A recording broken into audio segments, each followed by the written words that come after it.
It's 5 o'clock and we're off the clock with B. Scott. Today we got Caleb Smith with us. You may have seen him from our race series. If you haven't checked our race series out, you need to go check it out. He's doing some awesome things out there. Well, I say, first of all, thanks for coming. Thank y'all. I say we get this thing wide open and tell us a little bit about yourself.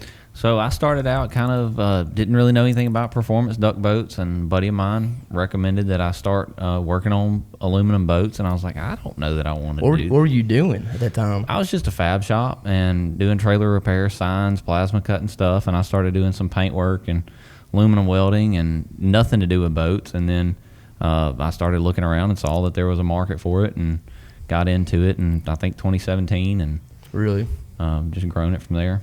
So it kind of one thing led to another. It started with paint, Right. then it was like, hey, I gotta, my motor's doing this, and just one thing led to another. Right. I didn't ever do any motor work, but I started buying equipment for my fab business, and that all just rolled into being able to do a lot more stuff on the boat side of stuff. That's right. What I've seen a lot of people with is your like whole shot plates, cav plates, things like that. Boat accessories and just ins and outs as far as that goes. The cav plates is a big seller for us. We sell a bunch of them. We started with a design and kind of kept the same design for the whole time, and it works, and we've sold a bunch of them and continue to sell a bunch of them. So, yeah, it helps out a setup tremendously when you get a plate on there that works. Right, and there is a bunch of differences, but the fine-tuning that you guys do on race setups, everybody wants a different design. Everybody wants something that's unique to their stuff, but there's one design that works all the time, and it's the one that we sell with the cutouts that seems to work for just about every setup. So. Mm-hmm. Yeah, it's a pretty basic plate for everybody, because what we racing all year, we found out that everybody's chasing that 10th, so they're always changing new plates, new this, new that, new that. I mean, it goes on for days, the options you can do for these boats. But I have noticed, though, that you do pay attention to detail, and you try to serve your customers really good. And that's what we enjoy, working with you, over the years, learning how you do things, how we do things, and see each other in a race environment, especially down there in Pinesville. We learn a lot from each other, and he's doing some wonderful stuff. I mean, you got some good work out there. I mean, well, thank you. The fit and finish of everything you do is top notch. Always answer the phone, takes care of customers. I mean, we've never gotten never heard anything bad, anything say about you or your business. So that's really nice, and we really like to be involved with people like that, because that's important for us, is giving our customer the best product, and in order to get a good product, you got to deal with good people. Right. Well, I definitely appreciate the opportunity. It's been great. It's been fun. I mean, it's been fun, and it's growing, and now you purchased a company. Tell us a little bit about your company you purchased. Yes, sir. So I purchased Hydrodynamics. One of the first products that I made was a breakaway or kick plate, and after that, everybody was like, "You need to make jack plates. You need to make jack plates. You need to make jack plates." And I was like, I'm not going to make a jack plate because Hydrodynamics makes them. They do too good of a job. It's a great company that's been around for a long time, and I don't want to compete in a market that there's already a good product. When you see that there's a hole in the market, that's a different story, but I couldn't compete with the price. I couldn't compete with the mechanism, the ratchet mechanism, and it works. And right. I mean, it makes sense, because it's kind of how I feel too. I mean, if you can't build something new to give to the industry, give the people something new that you actually feel that's actually better than what's already built. I mean, it's like copying somebody, and it makes perfect sense. And so, the way we do things is like, we like to build and develop and kind of lead the path, to make ourselves feel like we're doing something. And so that speaks volume of what you just said to me, because you could have easily built something and knocked it off or done this or whatnot, but you didn't. You did it the right way, and that's a lot of that's awesome. I wish more people in this industry, in this world, would feel that way. Because making $1 is making $1, but earning that $1 is different, and so you purchased the company and you made some changes to it, and I'm already seeing changes I'm liking, already. A lot of these companies that build these options, and they just build something. If they can sell it, they sell it. But they don't try to go out and say, hey, this is what he really needs. The water pressure, the water coming off the jack plates is transom angles. And you've done something really unique with the product that wasn't offered before, that is going to give boat builders a little advantage. Yes, for multiple model boats. So could you tell us a little bit about the new option you did to it? Yes, sir. So we've made a kick and jack. This is a product that I actually started talking to Steve about 2 years ago about not just purchasing the company, but going together with him to make a kick and jack. And because I like the Hydrodynamics jack plate, I was building the kick plate, and let's combine them and make something that works. Right. And he wasn't necessarily interested in doing it, but it worked out in the end when I bought the company. I thought he was joking when he was like, "Hey, you need to buy my company," and I'm like, "What?" Like, you take it serious? Yeah, I kind of laughed it off, and then he commented on something on Facebook about you need to buy my company. I'm like, dude, that's a bold statement. Yeah.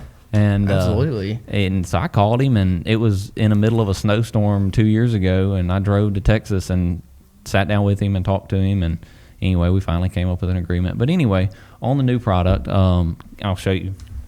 Yeah, pull it up here.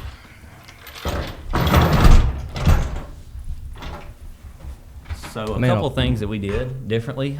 We put a adjustment screw right here for the for your negative tuck that will allow you to have 0 degrees. You move it down here, that's going to give you 2 degrees, or you can take it out and it's going to be 5 degrees of negative tuck, which is going to help you out in hole shot. It's going to help you carry a load better. And then also just the simplicity of this design with the ratchet mechanism right here. Yeah, that by far is the easiest way to Grab adjust a a hold manual. of it and it just clicks up. It's a lot easier to do it on a boat than on a table. Yeah, absolutely it is. But I will say, out of all the mechanical jack plates that we've messed with, you go to the lake, you may have to move the jack plate 5 times to find where it needs to be. Right. And just how simple that is, you just loosen those side bolts and just crank it up. And also, I just sent a picture in of some wedges. Did you get that picture I sent you? If you can pop that up, and that might would explain why why Caleb has done that adjustment screw on the side there for the the picture up there may be a better explanation than me trying to reach around it and show it. But did you get it? No. But that just opens the door to more flexibility for the boat builder, know. And also depending on what your purpose is. I mean, if you're hunting with it and you've got a lot of weight in the front of the boat, maybe you want a little bit more tuck to get you out of the hole a little bit faster. And that's even in a perfect setup that there's the ability to adjust that. I'm not going to say necessarily on the fly, but according to what you're trying to do. Absolutely. And I would even say, from a racing standpoint. Right. Like, everybody's so close and everybody's chasing that 10th that's going to put them ahead, you know, and you got to really mess with every aspect of your setup. And, just having more options is always better, And what I like mostly is, we ran his jack plate with our Gen 2. I got sent to your phone, Daniel. It's not coming through on. It's not coming through. I had sent to your phone. And the Gen 2 with this jack plate being recessed transom, it puts it right there where the transom would be. Correct. But it adds the aspect that it can break away, that you can jack it up.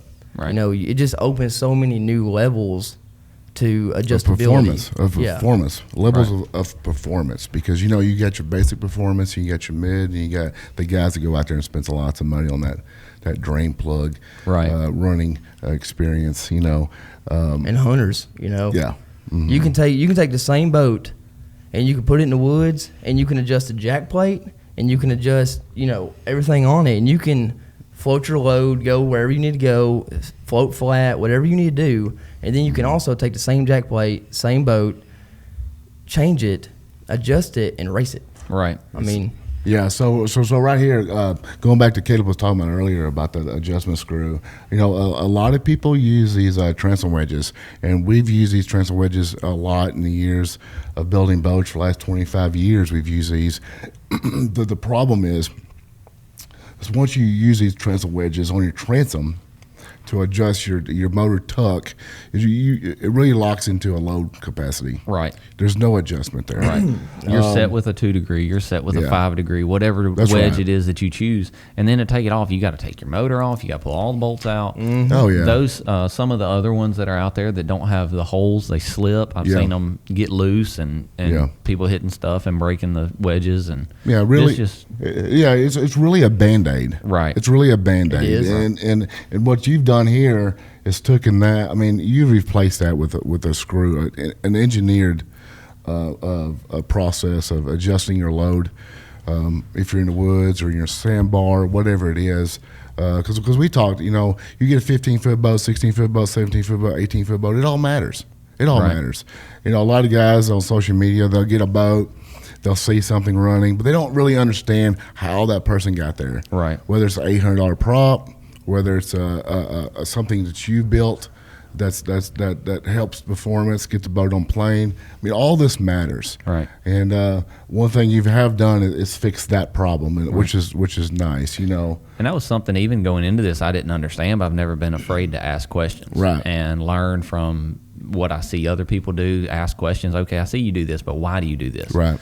And how does this affect it? And trying to learn what the effect is and why do you want more negative tuck? Why do you want more setback? All that kind of stuff. Yeah, people just don't get it how a boat actually works, right. and you're attacking that, and you're giving customers an option, or educating. You might want to call it educating, but it is something nice, and I'm glad to see somebody finally paying attention. Because it's hard for us. You take boat builders that builds the same thing over and over and over for years and years and years, and they're happy. Right. But we're not. So we really enjoy working with people that will think outside the box and will push our limits and say, hey, how about we do this? Or how about we do this? And and I feel like you're kind of like us. I do too. I get that sense as well. Like if we build a boat and you don't like it, you'll tell us, hey, this is not a good boat. Right. That's one thing that I guess maybe some people may not like it, but I've never been afraid to be like, hey, I don't like this. This is, and I can say why. It's not like, I don't like this because it doesn't look cool, or I don't like this because whatever. I don't like it because I don't understand it. Well, let's talk about it. Let's figure out why. Mm-hmm. If we need to meet in the middle, maybe you need to make an adjustment, I need to make an adjustment, whatever. But let's make a better product that really doesn't take any more effort to make a good product than a subpar product. That's right. And it pushes us, and it pushes you, and it pushes everybody, and together everybody goes, grows. Right. Yeah, I mean, I know we got more ideas. I got more ideas. We could talk all day on ideas and jack plates, and this is the way our brains work. Right. But we enjoy it. But we do not want to build something if we're not leading the pack. Right. Because we feel like it's a failure on our part. Well, you don't want to build a single-use boat. You don't want to build a boat that only people race. I mean, we see these pictures. Quentin posted a video yesterday running a Mod 40 with a, through the mud. Which I don't really think that's a good idea. That's probably not the best. But in my opinion of that is, that's not what the boat is indicated for. Absolutely. But it does show that you can do it with a V-bottom boat. Look, man, I can go mud riding all day long on some street tires. Right. That's right. That's true. That's a fact. But it's an idea. Or a Porsche or, whatever you want it's not an idea. You know what I'm saying? But if you're going to take a Mod 40 in a mud flat, just know that, hey, you might get there fast. Right. But you might not get there fast very often. Right. You're going to destroy it at some point. I mean, it's not designed for that. Now, can we build something like that? Well, absolutely we can. And it definitely opened a door for something new. It definitely showed us that it's, an option. There's always balancing the making a tough boat versus making a durable boat versus making a light boat. And you can't have, it's not necessarily possible to have something for everything, but you guys have enough options for if you don't want a Mod 40, you got a MSTC. And you also got to remember too that if we could do it, so I'm sure we can. I mean, I got some ideas how to do it, but will you pay for it? Right. That's the problem. I mean, good stuff costs money. You buy something that's good. You buy something that looks like it's good, but it's a lot cheaper. It's not as good. So you got options where to spend your money. Right. I mean, you're gonna pay. You got to pay the design and the technology that would go into that. It's worth something. Yeah. Right. Yeah. Well, and with the hydrodynamics, I mean, I've seen a bunch of these Chinese jack plates that people, even on little boats, they start tearing away from the transom. They start breaking where the angle comes together. And that's a huge safety thing. And what I started paying attention to, because hydrodynamics was more on the bass boat level, but there's a bunch of videos out there of bass boats that have wrecked and ripped motors off of boats and stuff. And I mean, these guys are running 100 miles an hour. And the jack plate's still fine. I talked to a dealer that had put one on, and same thing, dude broke a drive shaft, and the jack plate was fine. Now, I didn't come up with that design. I'm not the one that engineered it, but I'm glad to stand behind it now. Well, absolutely. It's something you stand behind a product that you can build onto. Right. And that's awesome that you think that way, because there's so many people out there that say, hey, it's easy to buy this company, go sell all this stuff, and beat your chest and say, hey, I did all this. Yeah, very easily. Give credit where credit's due. You Absolutely. know what I'm saying? And be grateful for the opportunity. I just wish more people thought like that. Well, I want to say thank you for thinking like that. Absolutely. You bought a company that you believed in. Right. Yes. And that's key to success in that. Right. And I still have a great relationship with Steve. He said, look, I want to be the first jack plates you sell. Yeah. And we made some stuff. I had to wait on some material, but learning and getting it all going. And I mean, he's still a dealer, and still I talked to him. I got to call him on the way home about some stuff, and any questions that I've got, he has 20 more years of knowledge on top of mine that you can take. At the end of the day, you're still dealing with a boat. Right. Like, it doesn't matter whether it's a duck boat, whether it's a bass boat, That's right. whatever. Water's going to be water. Motors are going to operate the same way. And when you can start thinking of the big picture of how everything works, you can take that and apply it to other, to a duck boat. Yeah, absolutely. It doesn't matter what boat it is, because the physics of it's the same. Right. Yeah. The balance, you still got to get the balance right. So our problem, when we build a boat, our biggest problem is we have such a huge audience, and we have big people, little people, skinny people. Absolutely. That all makes a difference. It all makes a difference. It does. You got a 550 and you got somebody that weighs 350 pounds. Right. That. Probably not the best option. No, it's not the best option. You know what I'm saying? I mean, your boat's going to draft a little shallower. It's going to get on plane a little slower. You got to put more power to the prop. There's things that you can do as a jack plate builder that will help a boat builder achieve better results for a situation like that. And even as a consumer, if you have a boat that's not necessarily a performance boat, if you've got an option to where that we can make you something that we can, I ask a lot of people, what's your transom angle? And that's what a lot of people don't even think about. They don't even acknowledge it. They just want to know, hey, how much setback do I need? Well, I mean, are you 100 pounds or are you 500 pounds? I mean, what are you trying to do with it? Because that's going to change everything. What motor do you have? Right. Right. In a lot of boat manufacturing in the aluminum world, you got fiberglass and you got aluminum boat, right? Right. Well, everybody thinks aluminum boats on the cheaper side of the glass boats. I used to have a glass boat one time. They're nice. They ride comfortable. They fly. You're running 55, and it's like, oh, this is nothing. And they got sparkles or pretty clear coat and all that stuff. I mean, they get nice lids everywhere. I mean, carpet.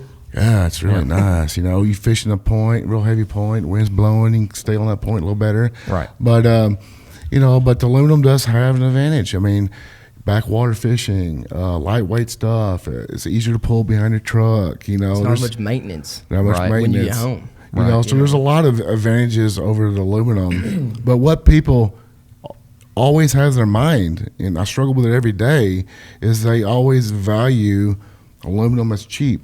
Well, they think it's just a John boat, and I mean that kind of goes back to what I said when I got into the business. Was, I don't see the market, but you guys are doing a great job of explaining that this is a multi-purpose boat. I mean, there's people that go set up for live scope, and I mean you can use this as a crappie boat. I mean, and it's going to get up in there. You don't care so much if you get it scratched because you can touch it up. Yeah, you're right. Yeah, my point. My point in all this, and I was kind of long dragging it out, but my point in all this is you take a company like Havoc, and you take a company like what you're doing and your jack plates and the way you believe you're starting. We're going to take some of that technology and throw it into the aluminum world. Right. Yeah. And the performance is only going to get better.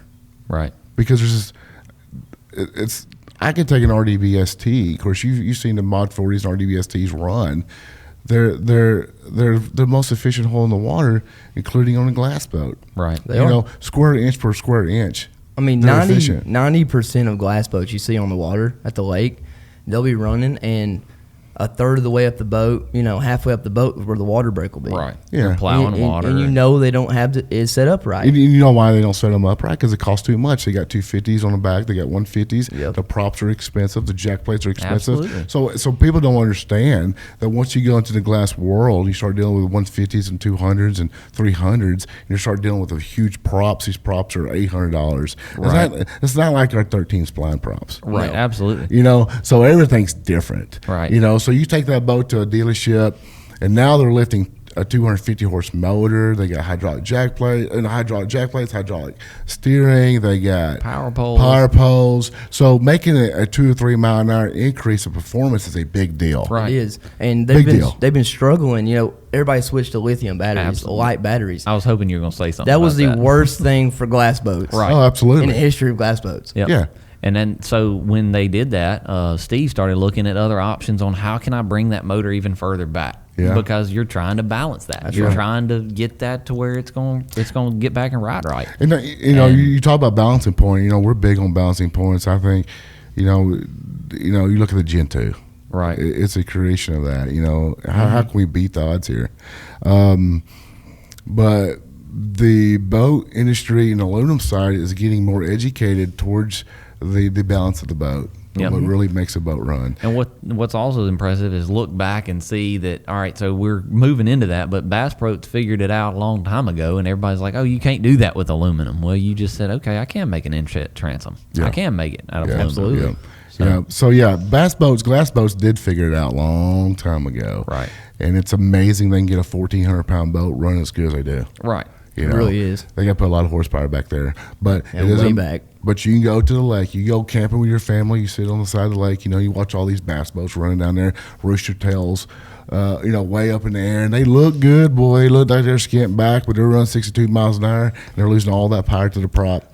Right. And they're happy because they're sitting in their seat and they see no water there. Right. But they don't realize the V of the water is like up there by their live well. Right. Yeah. But they think they're doing something. Right. You know what I mean? Until you see one come through there like that's really set up. You're like, okay, that dude got lined out. But that guy also spent thousands of dollars to get his boat like that. He's got a ton of money in just to set up. That's what they don't Props, realize. everything. Thousands of dollars. It don't matter if it's a glass boat. It don't matter if it's a fiberglass boat. That man spent money. Right. Spent money to get that boat to perform like that. But, here at Havoc, and what you're doing is we're doing that off the floor. Yeah. You take the Mod 40, you take the RDBSTs, you take whatever we're building in our performance side. Look at the Marsh Runners. We just ran a Marsh Runner, the Gen 2 yesterday, with 75 Mercury, and it was carrying 3 people, camera gear and everything, and we were skint back. Oh, yeah. No, we were Cadillacing. Passing a glass boat. 7-foot casting deck. 7-foot casting deck. Trolling motor on there, light bar housing. When you're talking about a boat, you go to the dealer and buy for $26,000 loaded down with a 7-foot casting deck. Yep. Where you take that $28,000 boat and you compare it to something on the industry for $52,000. Right. Absolutely. You go run 55 miles an hour, 60 miles an hour. And with this boat, you can jump a log getting into the hole. Yeah. Right. And that's where he comes back into the picture because he builds a jack plate that is fit for that boat that will give the guy an option for the motor to kick up a little bit. Absolutely. So everything I've seen, I love it. Right. It's definitely growing. Right. It's giving people, sometimes I feel bad for customers. They're like, oh my God, What are they doing now? Yeah. You know, but it's definitely pushing. And that's what I like about that's what I love about my job. It's not about the boats, man. It's about building something that somebody will remember. Right. Yeah. Changing something. Giving somebody another option. Right. You know, and giving them something that they feel good about. You don't want to feel like you've taken somebody, you know. Yeah. And I mean, maybe you see it differently, whatever. But there's people that I see it as like, okay, you're working hours for dollars. I'm not taking money from you. I'm taking time from your family. Man, that you spent your time to pay for my product. I don't want to give you a product that I'm not proud of, that you're not proud of. Man, you're exactly right. I mean, if I walk up to somebody at the boat ramp and I sold them a boat. Let's say they gave me $10,000. Let's say they gave me $10,000 cash right there. Yep. And that guy said, you know, I really don't like my boat. I'm giving them $10,000 back.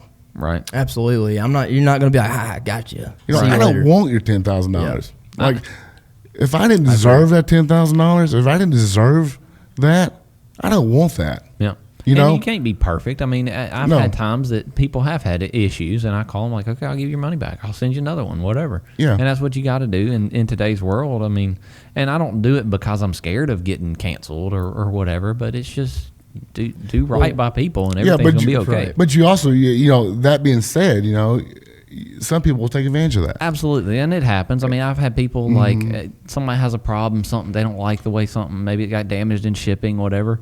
And I ship them back, and I'm like, okay, I'm sending a return label in the box. And, oh, yeah, I'll get it back to you. Never hear from them. Never see it again. Never. I know. It's just, it's aggravating. And I got mad from a customer, or as a customer from one of my suppliers. Big, I mean, spend thousands of dollars with them, and they messed up something twice. And then it's like, okay, well, we're going to run your card again.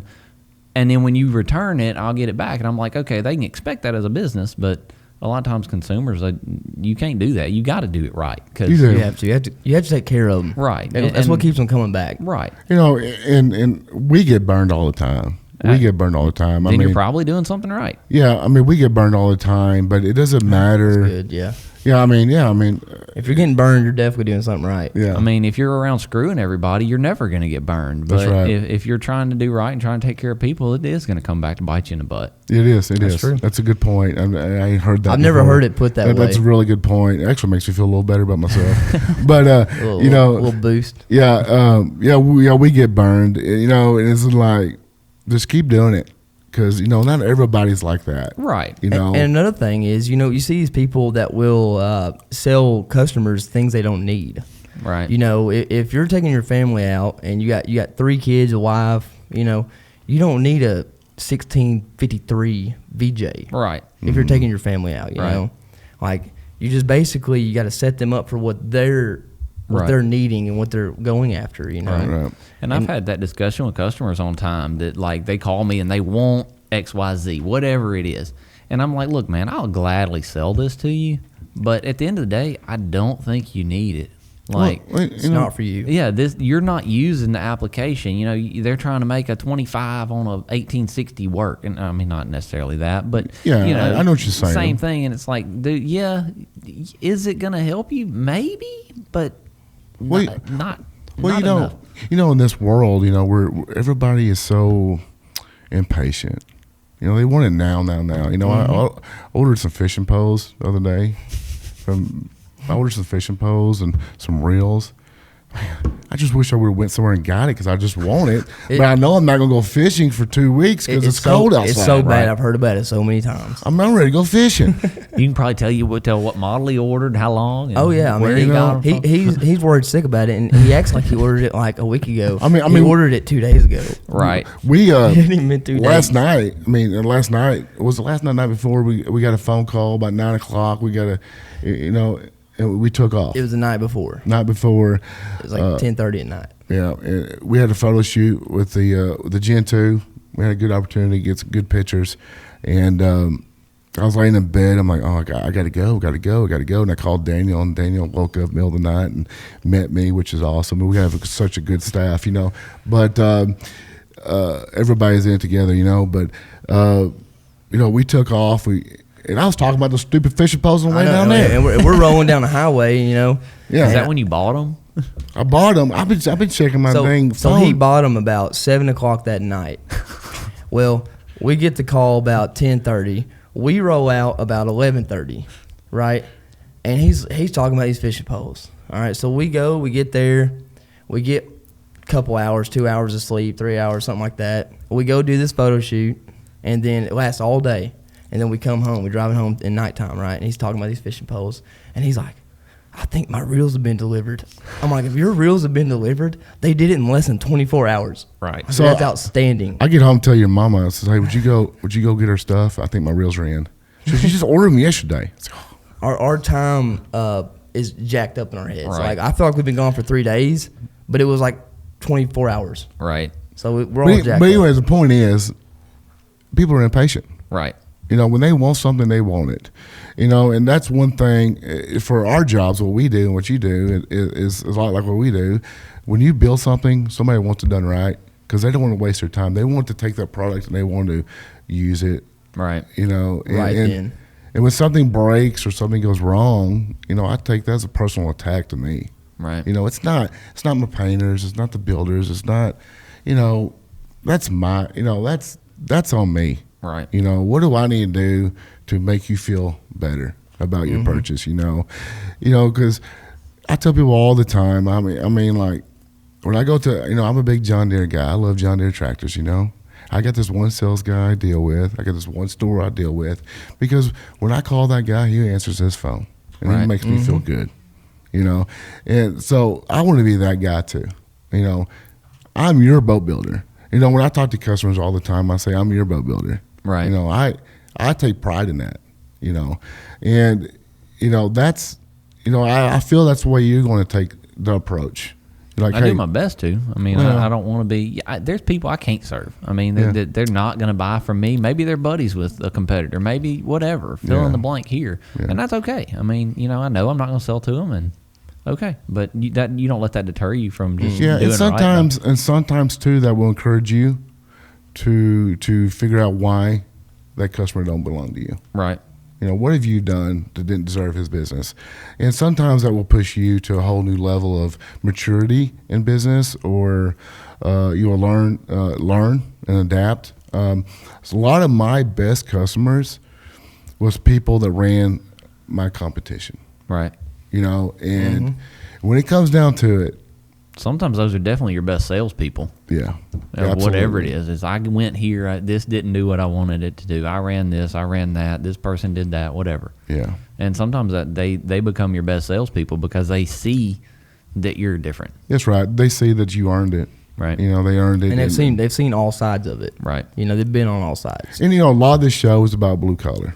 You know, but, you know, anybody can do anything in this world if they put their mind to it.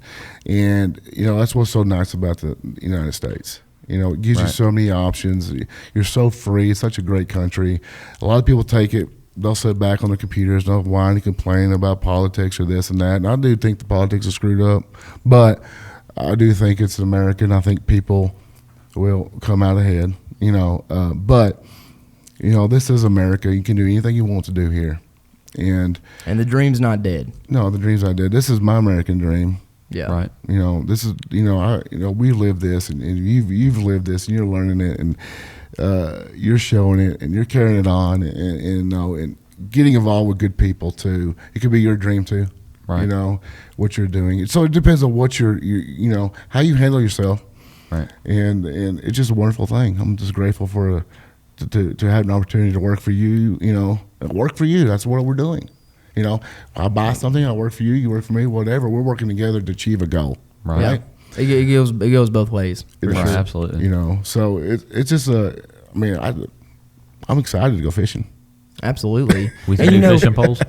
Oh man, he's biting into bits. I promise you. I don't know why. He's telling me he's like I know it's been about 15 years, but I'm gonna learn to catch big bass deep. That's what I want to do. So I got a good feeling as soon as he gets his poles, he's going out there deep, and he's gonna go fish, and he ain't gonna catch nothing. And you're like, where are them poles? Oh, they're at the bottom of the lake. I got a map. I hate fishing. A lot of it was impatient, man. I used to fish bass tournaments all the time when I was younger, and I was just impatient. Fishing's one of those things that you have to do so many different things right to catch fish. I'm just not good at it. And it takes a lot of time and a lot of dedication. You're not going to be a weekend warrior and be a great fisherman. Yeah. It makes it very hard. It takes so much time. I know a lot of good customers and friends of ours that are really good fishing. Right. So I've already texted him, by the way. So, hey, Chris Wages. What's up, Chris Wages? Yeah. In Texas, he's a really good fisherman. I don't know if you know Chris Wages. I don't. Oh, dude. Probably should. He comes to the boat races all the time. He's a really tall guy. He was he was probably one of the guys that really got me into performance duck boats. From way back when. Mm-hmm. And back in the Little Rock days, 59 cubic inch. Mm-hmm. Motor in Arkansas. Yeah. Right. So, he's a real good fisherman, so I'm excited to go fishing anyway. But anyways, let's get off the fishing because it's 29 degrees and snowing right now, isn't it? It is snowing it in is Hot snowing Springs? right now, yeah. That's not a good fishing day. I was kind of skating down the road on the way down here. It was How long of a drive is it from you? about 3.5 hours. 3.5. That's not too bad. Not terrible. Yeah. Some people think of 3.5 hours. Now I don't like to necessarily drive, Yeah, that's right. but I mean, unfortunately, we can't all be next door neighbors. Yeah, I know. Yeah. I know it. We had 7 hours last night. It was terrible. Last night and that morning. Yeah, it was terrible. Both. But yeah, I didn't know how he was gonna get home. So it's weird. We're not real great drivers, long distance drivers, and it's like the shorter but somewhat longer trips are worse. Right. New Mexico, I felt like the 15 hours sucked, Right. but it was like we just knew it was gonna suck, Right. so we wasn't let down by it sucking. You know? just muscle through it and get done. But when it's like 3.5 to 5 hours is always like, yeah, it's a it bad. ruins a day, but I didn't want it to ruin a day. But I mean, I'm not saying this ruined the day, but it Yeah. doesn't matter what you're No, I doing. know what it's you mean. like you kill Yeah. the entire day, and It is. so- But the boating stuff's all spread out everywhere. Oh, yeah. Because it's the niche that we're in, the performance, boats that we're in, like even racing. I mean, Absolutely. when we all go meet at the races, like once a month, everybody's coming from everywhere. Yeah, it's a minimum of like the closest race. Every race is 6 hours away. And it seems like every boat builder's 3 to 4 hours away, and it's like I'm in the middle of nowhere, and but there's everybody- nowhere to be. And everybody got a part overnight the night before the race. It's insane. You don't know? Say you ever watch our Right. videos? Right? Yeah, I just picked up on that. Like everybody we interview is like, "Hey, I just had this overnight last night to make the race. Right. I just had this overnight to make the race. I just built this yesterday." I'm like, I'm guilty. Usually, like if the day before I'm leaving, and I try to leave in the mornings because I know it's going to be 6 hours, especially in the middle of the summer. Like I don't want to be leaving and setting up in the middle of the day. I Yeah. want to set up at night when it's cool, and if my boat is together 10 hours before I leave, that's a success. "Oh wait, that's a big success." I mean, usually it's like the motor's off the boat, the midsection's off the boat, whatever the case may be. And Yeah, it's We find ourselves more times than not in that same predicament. right. one time we actually did things right, and we went down there and we got there like 2 days early. Yeah. And we put the boat in the water. We ran a really, really good time. We're like, "Hey, I think that's a winning time." We went back to the tent. We sat there. We're all sitting there. Cuz is sitting there. We're all sitting there. We're just speechless. We're like, Now what? "What did we do for 2 days?" Like, what do we do now, cuz? And he's Right. Like, I don't know. and then It's never happened to us I was before. like, "We screwed up. We got prepared." Right. What do we do? Right. But that doesn't happen. And that No. probably didn't happen the next race. No, it it didn't. Matter of fact, we probably blew our motor up that race. Right. Like everything was too good. Right. Yeah. Something had to go wrong. I'm excited about the races. I mean, I'm ready to get out there. I think it's gonna be a unique year. I'm ready to see everybody. You gotta miss everybody. You do. At the end of the year, it's like I'm ready for this to be over, and then like I don't know about December, January, it's like okay, when we go race again? Yeah, Like, we're ready. yeah. Let's go. Go catch up with everybody. Right. We're ready to go race and see everybody for sure. You actually do start missing people. Yeah. I mean, I haven't seen Quentin since. When was the last time we seen Quentin? I don't know. It's been a while. person. Been a while. It's been a while. Probably the last race. Yeah. He's been busy. Have you seen him lately? I talked to him on the way here, but I hadn't seen him. He's lost some weight. I think I saw a picture of him, Seriously. and I was like, "Who's that?" I didn't recognize him either. He's looking sexy. He's looking Hey, sexy. he's dropping down. He is. He's looking sexy. He was like a super heavyweight. Right. He's, Now he's getting down there in like middleweight. Well, he's trying to come down in class. he's he trying to doesn't get the wanna- outlaw class. Right. Oh yeah. Outlaw class. Oh boy. He wants to run it so bad. I just think guys losing weight because it makes it a lot easier as a boat builder. Right. Yeah. I can't build a magic boat, man. Right. I can't build a boat that weighs 160 pounds. You got to help me here. I know it. and And, make- for each of the racers, their setup is different for them too. Right. You know, absolutely. a lot of people don't think about that. They see a racer's setup, and they might judge Quentin's setup and be like, okay, you know, Quentin's very competitive, really fast. You know, this is the setup I need. Right. Well, if they set their boat up exactly like Quentin, it may be not right for them. 150-pound driver in it. It's not right. Yeah, I might have a weird angle at this though, but Quentin taught us a lot. He did. Because he is so fast and he is a big guy. Yeah. So it does give you a whole new element of like, how did he do that? It shows that it's doable. And he did everything. It's like he did everything wrong. Started out with a narrow boat, which doesn't carry the weight well. I know. Then, like he comes down there like this, you know. Yeah. Sideways. It's definitely it's torqued over. Yeah. Yeah. If it's a 8-degree hole, he's running on like one side of it. He's running a flat bottom. Yeah. It took a lot to get him convinced that the bigger boat might be faster for him. Right. You know, a lot of people don't understand that. Right. You know, I'm like, hey man, come on, dude. I mean, well, it's like even Cuz, you know. Yeah. We went through this stage where Cuz wanted us to build a 550, race a 550, 550. Well, that's what everybody did. And yeah, you know, build it light, build it narrow. That's right. Build it short. But we always made the argument, you know, in a drag race, we got to have the surface area. Right. You know, and we'd always relate it to like skiing. Yeah. Right. You know, you need a wider ski for a bigger guy. Right. You know, and so, like the difference between a mud boat and a outboard boat is that you got to have more surface area. You want a long skinny boat in a mud boat. Well, they've been doing long skinny boats since a long time ago over there in Asia. You know, right? And that are some of the most efficient boats for pushing that weight. I mean, it might be a 25-20. I mean, yeah, don't lean over because you flip. No, it's definitely it ain't good this way. Right. Yeah, it's like a canoe, a really long canoe, but man, it's level. Right. And it floats a lot of people. Right. You know, it's fast. Right. But you can't have that kind of stuff in a timber.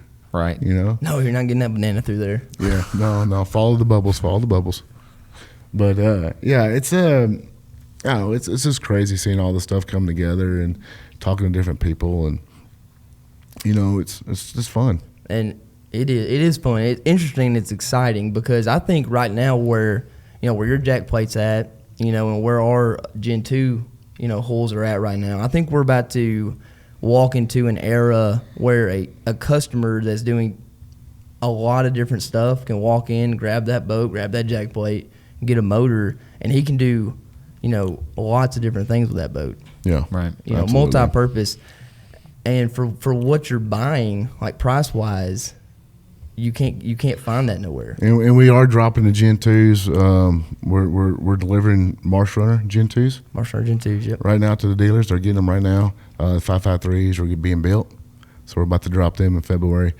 And we're going to have all your jack plates, you know. I mean, we're going to use your jack plates on them for sure. Absolutely. The 8-inch, the 8-inch rapid jack breakaways, idea for that in the timber.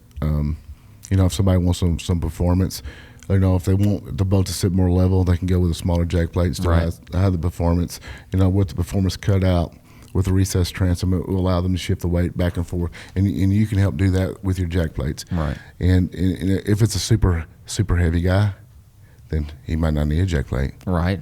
You know, Bolt it to the transom. So you have that option. Right. You have that option. It's possible that setup. Yeah. And you have a breakaway that will fit the application too. So, you know, you can go from 8 inches all the way to what's your smallest breakaway is? We make a 3-inch, but it doesn't really work on every boat. Sometimes your clamp mechanism or where it comes over the transom will actually hit the transom when it breaks, and that's something difficult to get to explain to people. Like, well, why didn't it work? I'm like, because it wasn't designed to work.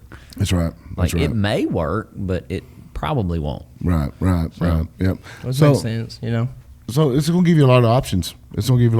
And I think over the next few months, going into racing and going into this selling season of 24, that we're going to see a lot more jack plates, and especially on those Gen 2s. Absolutely. And jack plates at work. Oh, absolutely. Like on the Marsh Runner Gen 2, that boat has a 75 horsepower rating, and with a 75 Mercury on it, man, it's a Cadillac. I bet. I mean, it is. Well, it's got enough weight to make it ride good. It's got enough performance aspects to make it ride good. And if you look at actually how much setback it has with your 8-inch jack plate, it's past the transom where it would be. is 4 inches. Yeah. So it technically only has 4 inches of setback. Right. Even though there's 8 in there. Right. And it floats it better. But we was able to shift that weight forward. Yeah, it floats better. We was able to shift the weight forward, and it gave the boat a little more control until you get on the primary pad where at least water pressure and it's picked up and clean up.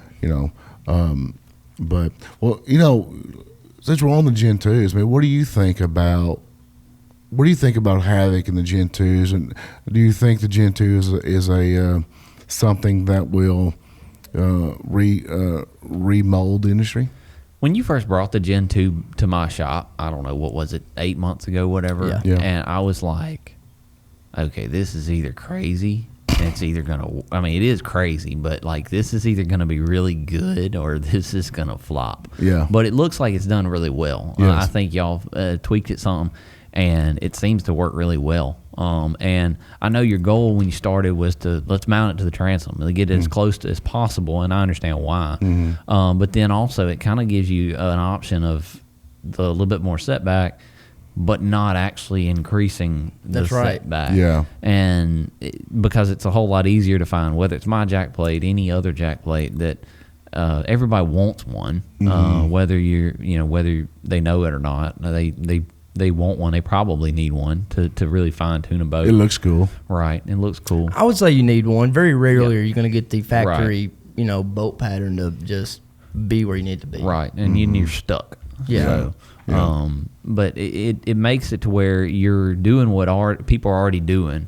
And they like, well, I don't want to get it further back. I don't want the tiller handle further away from me, whatever their excuse is. And it's, you've taken that out of the equation. Right. And you've brought everything in. And it seems like it's working really well for y'all. Yeah, so far it is. We haven't sold the boats in volume yet. Of course, we've been testing all year. But we did get the Gen 2 Mod 40 to run within 1/100th of a second. 1/100th of a second. Of your boat.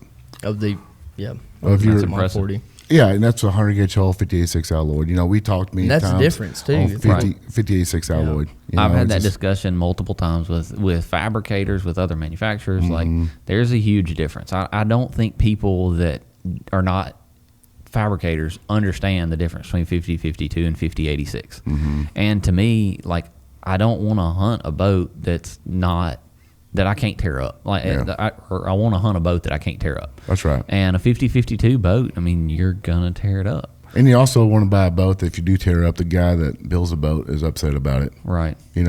But the 58.6 is huge. It is. It's huge. It's huge for the boat industry. There's a lot of custom boat builders. I mean, that build these mud boats and everything. Right. They charge $600,000, $700,000, $800,000 for a 58.6 alloyed upgrade. Right. And you could buy a VJ. You could buy our cheapest, inexpensive boat out of 58.6 alloyed. Right. And we never did advertise that. Right. We never did advertise it. No, we didn't make a big push, anything about it. We just knew it'd be better for everybody. It is a huge thing, and I didn't understand it until I was in with a buddy of mine and building some custom mud boats and stuff. And I had some scraps of 50-86, and I started making gun trays. When I added a gun tray to a boat, I started making I remember that. 100 gauge 50-86 gun tray, and it's like, dude, I can stand in this thing. Like, and I mean, I know I'm small, but like, somebody can stand in this. Like, gun trays all the time, you grab them and they're flimsy and everything. And I was like, why is everybody not building boats out of this? It's so dense. Right. Yeah.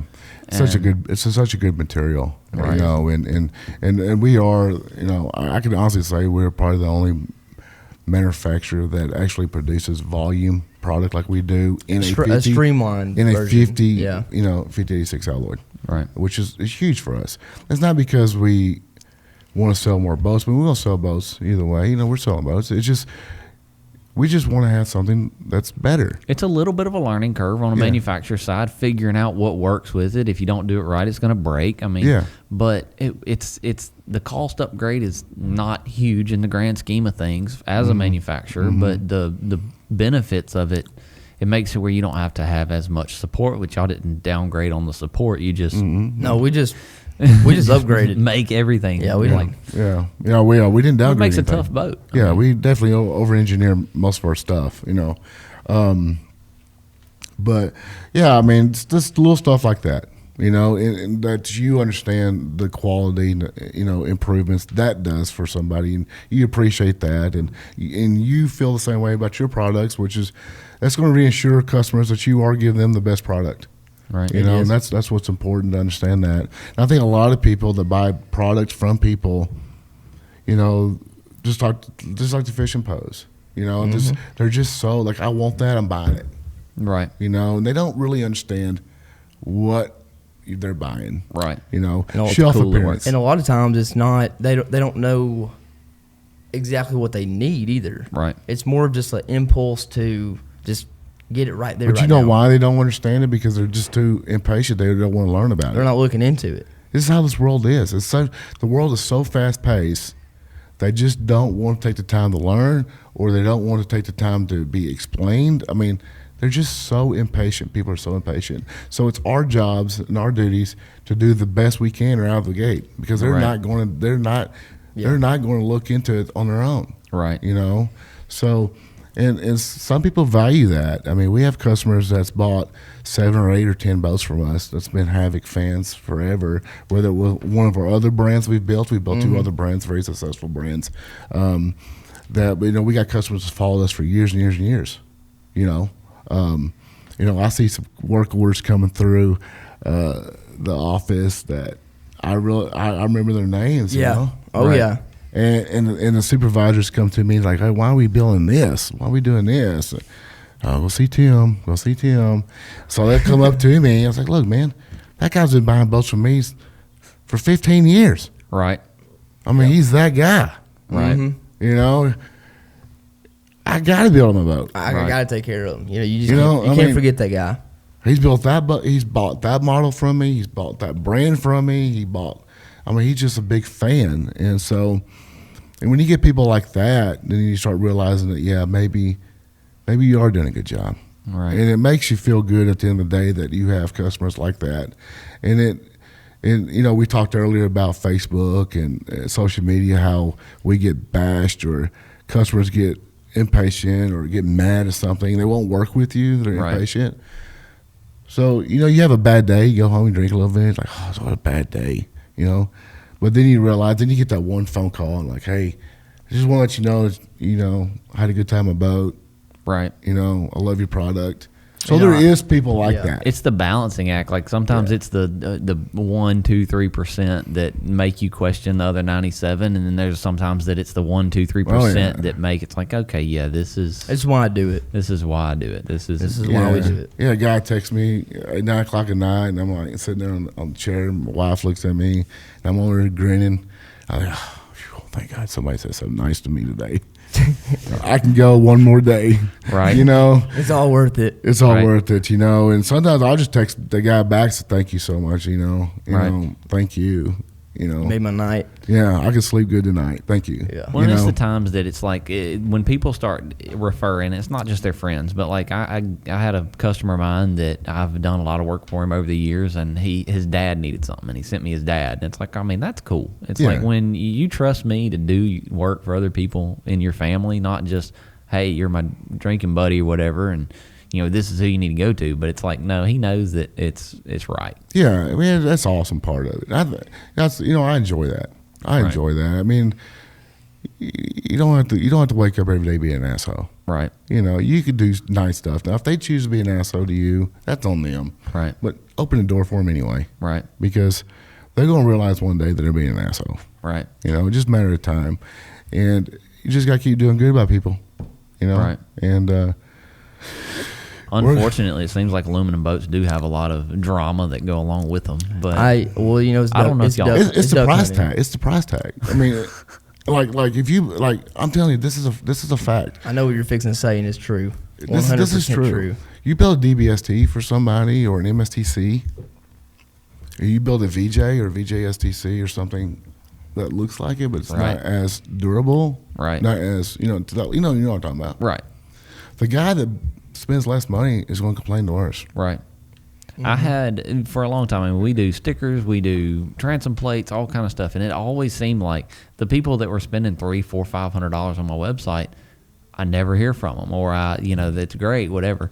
But then it's the smaller ones, and I'm not saying that to discount that. I mean, I appreciate everybody. I'm still going to treat everybody the same, but it's the ones that, hey, one part of my sticker is messed up or whatever, and I'm still going to fix it. I don't hate it, but it does seem to be the less money that is spent, it can be, I guess, adversely affect. But I mean, I don't know why that is. I don't know either. It's like the DBST customer knows that paint's gonna rub off in the heat tree.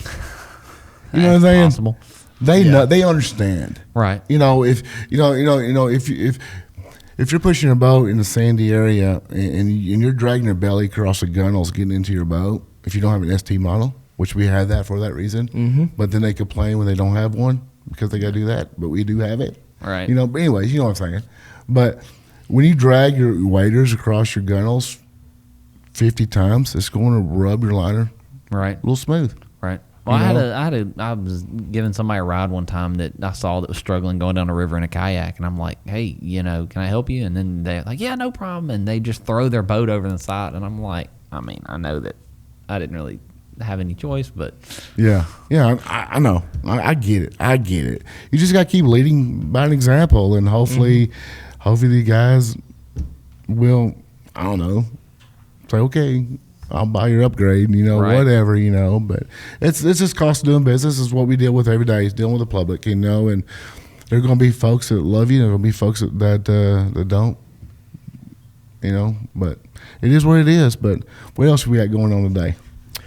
Well, today we actually probably going to go out and test, some more boats today. Yeah. Later. When it snows. Well, I mean, it doesn't matter. Somebody's got to test it. We do have we got the new, sneak peek 1444. 1444, yeah. I want to see that. Dude, it's a little monster, dude. I bet. It's crazy looking. Yeah. That's going to be another game changer that nobody's doing, and I think you're going to sell a bunch of those. I think so too. Hopefully with some kick plates on the back. Oh yeah. We got sure. We got your plate on right now. Matter of fact. Yeah. That little breakaway. Yep. Dude, it's nice. So I got chewed out when I bought the company from Steve. He was like, "It's not a breakaway." He said, "We don't make stuff that break. It's a kick plate." I was like, I mean, I've called it a breakaway for the past 5 years, but okay. And so I've tried to mentally okay, I get it. You're introducing the fact that it break, and so I've been trying to say kick plate, but it doesn't always happen. I hear you. Just the lingo, right? Everybody calls it a breakaway. Stomp jumper, Yeah. Very rarely your kick plate. It's always breakaway. Well, okay. Tell us everybody how we can find your product and yeah, absolutely. CircleSmachine.com. We're working on redoing our website right now, both Circle S Machine and Hydrodynamics-USA.com. Both of those websites are under construction, revamping right now. If you want anything, reach out to me. Facebook, Instagram, Circle S or Hydrodynamics. Yeah. A lot of times phone calls is the best way to get me because, I get a bunch of messages every day. Yeah. But then this time of year, it's always tough to get me on the phone, too, because it's a metal building. That's but right. That's right. It's cold. It's cold outside. Leave a message. I'll call you back. It may be tomorrow. But he's not outside fishing, boys. He's inside the building. No cell phone service. And also our gear shop too. We're leaning towards selling all this stuff for people to be able to fully set up and get their boat ready on our website as well. Absolutely. Of course, all of your products will be found at Havoc dealers. Yeah. We're purchasing. We're buying everything, so it's going to our dealer network. Nationwide. You'll see it. Texarkana, Gregor, Smith, Will Fagan. I mean, Southside. We got good dealers all over the country that's going to sell your product. So absolutely, we're looking forward to that. They're looking forward to that. I've already sent pictures to our dealers. They're excited. So. That's good. I really appreciate it. Oh, ain't no problem. Yeah. It's a product we believe in too. So absolutely, I sent a picture to Brian Jessen this morning. So thank God. Somebody is building something doing nice, Here we go. So he's excited to use one too. So it's just refreshing to see something like that. It is. It just hits hard because now it makes me want to go build something new. Right. So you got to build something new too. Okay. We can play that what I game. mean? Let's just play cat and mouse here.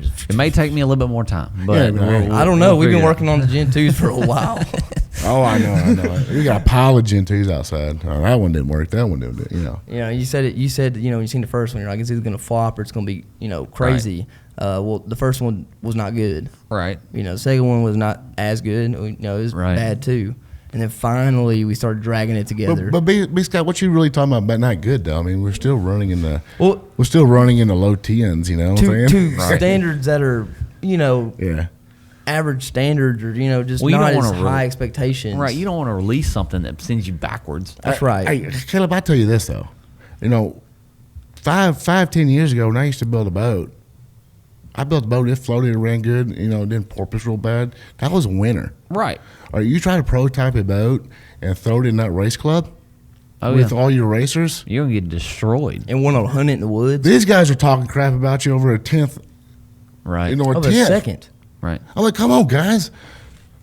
10 years ago, we just tried to go 36 miles an hour with a DT25. I mean, come on. Right. Give us a break. You're running 63 and 660 feet. Give me a break. In an aluminum boat. In an aluminum boat. I mean, give me a break. Right. You're like, no, that boat sucks. I was 10 years ago, that boat was a winner. Right. So it's came such a long way. And it's like everybody made little bitty gains for so long, and over the past year or two, it's just been like, good gosh, like I know at some point we're going to hit a wall, but where is that wall? I don't know, because everybody you keep saying, you keep asking that every time you hit a new wall. You're like, there's no way this wall is breakable, and then you break through it, and it's just keeps climbing. There's 14 Mod 40s out there working together. Right. I mean, how do you stop that? Right. You can't stop that. Right. You got 14 people, you got different motor builders, you're building jack plates. I mean, you built custom motor mounts for half the team. Right. I mean, come on. Right. It's getting better. It's getting better and better, faster. I mean, well, and I think that the whole community changed. Like, it's not just for a long time. It was don't talk about it. Don't talk about my motor builder. Don't look at my motor. Don't do this. Don't do that. So secretive. I know there's still some of that, and that you're not getting my motor. I don't care how much you got. Like, but as a whole, everybody's like, hey, this works. Hey, these gears work. Hey, this prop works. Hey, we did this. And maybe they're not giving you the whole thing, but they're feeding you some crumbs that's like, okay, well. They're giving you a direction. Right. The boat club has changed from trying to outdo everybody into working together as a team. Right. It's a team. It's a team. Let's bring effort. everybody up. It's a team. It's a team effort, and I know it just sounds weird. You're like, hey, let's be a team. Let's be a team. We only race each other, but it's like, it's everybody's getting. It's faster. good for everybody. And at some point, you start racing yourself, which is good. I mean, because if you're out there half tracking everybody the whole time, like what fun is that? It's no fun. Yeah. Right. Yeah, like nobody. I hadn't been there. I'm not saying like I'm the one that's done this. Hey, it feels good. It feels good. But man, we better wrap this thing up. I think so. Yeah, I mean, I say we go out there and we go look at some stuff in the plant after this. Yeah, you'll go out there and check some new stuff out. He drove down, so let's get some new stuff built. Absolutely, let's do it. I want to thank everybody for watching. You need to check us out on YouTube, Rumble. You need to check out our race series. Okay, our new season is fixing to unwind to get started, and it's going to be exciting. Quentin's losing weight. I'm more excited about Quentin losing weight than anything. Yeah. I hope he gets down to the outlaw class. I mean, I'm ready to see it. We're going to do a lot more interviews this year with the drivers during the races. We're going to change it up a little bit this year. We got some new surprises coming out. We also got our hunting part of the YouTube. Yep, we're excited about that too. That's going to bring a new aspect to us. We went to Texas. We went to New Mexico. We went all over the place, and we got some funny stuff on film. Not a lot of killing, but we did have a good time though. Killing time and burning tires up. We had a great time in New Mexico, and a lot of it wasn't nothing to do with boats, but sometimes you gotta have a break. You know, and one thing I do know that we all like boats, we all like to hunt. So whether you're on a mountaintop or whether you're in the water, it's all a good time, and that's what we're sharing. It is, absolutely. Thanks everybody for watching. Leave a like, subscribe, hit the post notification, ring the bell, and catch us later.